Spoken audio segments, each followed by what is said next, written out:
कुठलीही निवडणूक म्हटल्यावर त्यासाठी उमेदवार सक्षम असावा लागतो, त्याच्याकडे पुरेशी यंत्रणाही आवश्यक असते।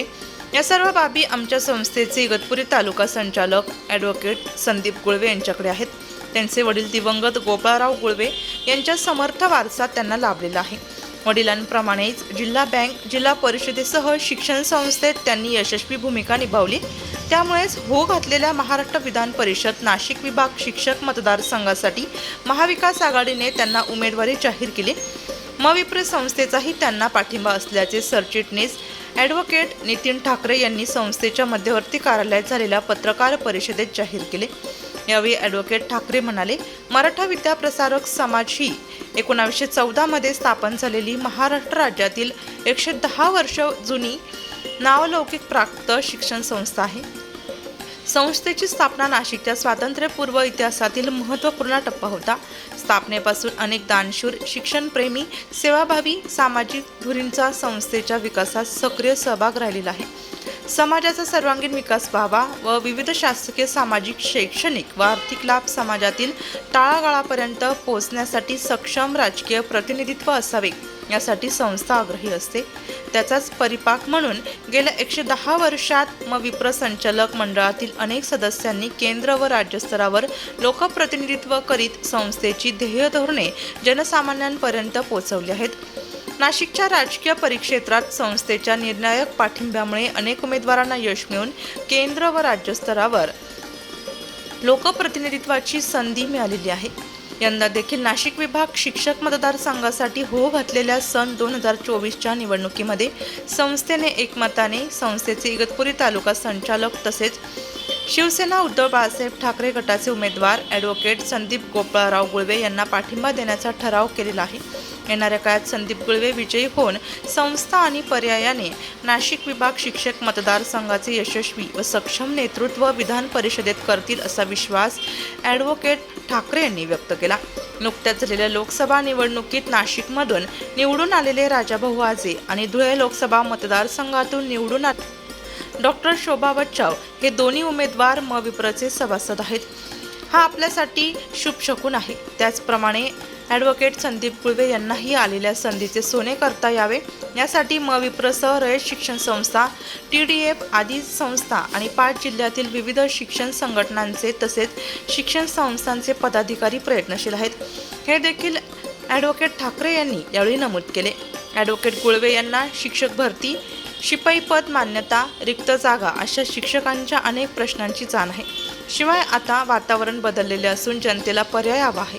त्यामुळे शैक्षणिक कामाचा दांडगा अनुभव असलेल्या ॲडव्होकेट संदीप गुळवे यांच्यासारखा सक्षम उमेदवार जनतेला अर्थात शिक्षक मतदारांना मिळाला आहे, असेही ठाकरे म्हणाले। पत्रकार परिषदेस मविप्र समाज संस्थेचे सरचिटणीस ॲडव्होकेट नितीन ठाकरे, उपाध्यक्ष विश्वास मोरे, सभापती बाळासाहेब क्षीरसागर, उपसभापती देवराम मोगल, चिटणीस दिलीप दळवी, ॲडव्होकेट संदीप गुळवे, देवळाचे संचालक विजय पगार, नांदगावचे संचालक अमित बोरसे आदी मान्यवर उपस्थित होते।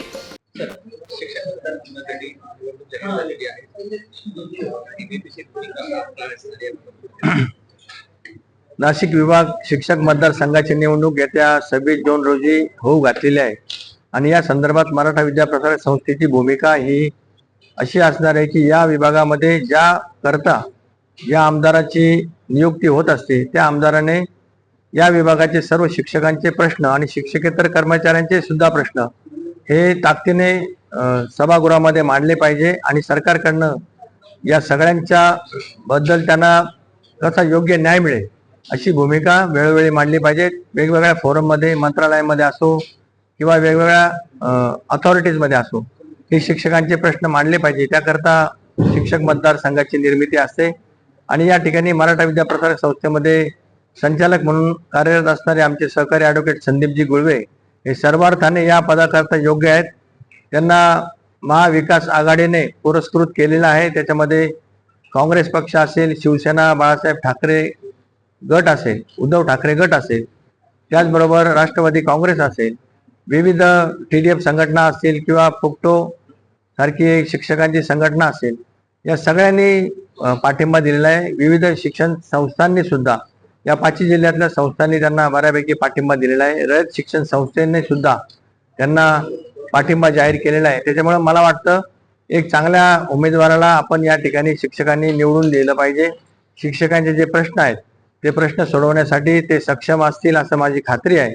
त्याच्यामध्ये शिक्षकांचे रजेचे प्रश्न असतील, जुनी पेन्शन योजना पुन्हा चालू करण्याचे प्रश्न असतील, शिक्षक भरती किंवा शिक्षकेतर कर्मचाऱ्यांची भरती असेल, या सगळ्या बाबतीमध्ये विधानसभा आणि विधान परिषदेमध्ये एक चांगला आपला आवाज उठला पाहिजे. त्याकरता आपण त्यांना बहुमताने निवडून द्यावं अशी विनंती या निमित्ताने मी सर्व शिक्षक बंधू भगिनींना करतो.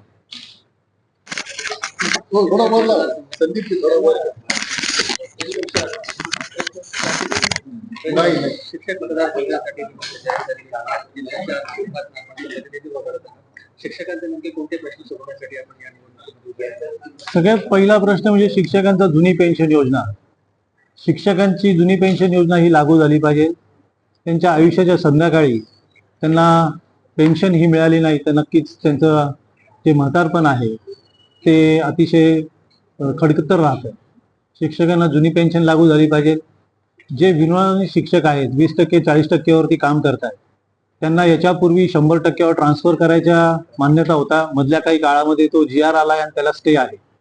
त्याच्यासाठी मी आवाज उठवणार आहे. न्यू एज्युकेशन पॉलिसी जी आलेली आहे त्याच्यामध्ये आमच्या शिक्षक बांधवांना जी काही जॉब सिक्युरिटी पाहिजे ती मिळवून देण्याचं काम मी करणार आहे. शिक्षकांचे बरेचसे प्रश्न आहेत. मेडिकल बिल्स आहेत. शिक्षकांना शिक्षकेतर कामं जी दिली जातात, जे शिक्षणदानाच्या व्यतिरिक्त जी कामं दिली जातात त्याच्यासाठी त्यांना फक्त शिक्षणदानाचं काम मिळावं आणि तेच काम त्यांना मिळेल त्याच्यासाठी मी प्रयत्न करणार आहे. वेळेवरती पगार झाले पाहिजे.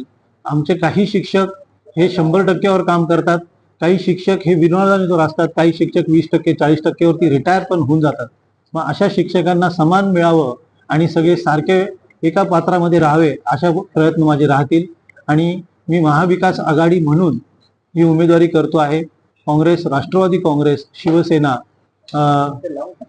ठाकरे गट या उद्धवजी ठाकरे साहेबांचा गट ह्या माध्यमातून मी इलेक्शन्स करणार आहे आणि शिक्षक बांधवांना जास्तीत जास्त न्याय देण्याचं काम मी करतो. निवडणुकीमध्ये आता अन्य उमेदवार जे आहेत, आता जे मागचे 6 वर्षापूर्वी दिलेले उमेदवार होते त्यांच्याबद्दल तर बरीचशी नाराजी आहे आणि नवीन उमेदवार जे आहेत ते अचानक आत्ता आलेले आहेत. त्याच्यामुळे ह्या मतदारसंघामध्ये नक्कीच मी विजय होईल याची मला खात्री आहे आणि सगळीकडनं मला तसा रिस्पॉन्स पण चांगला मिळतो. नाशिक लोकशाही न्यूज ब्युरो रिपोर्ट, नाशिक.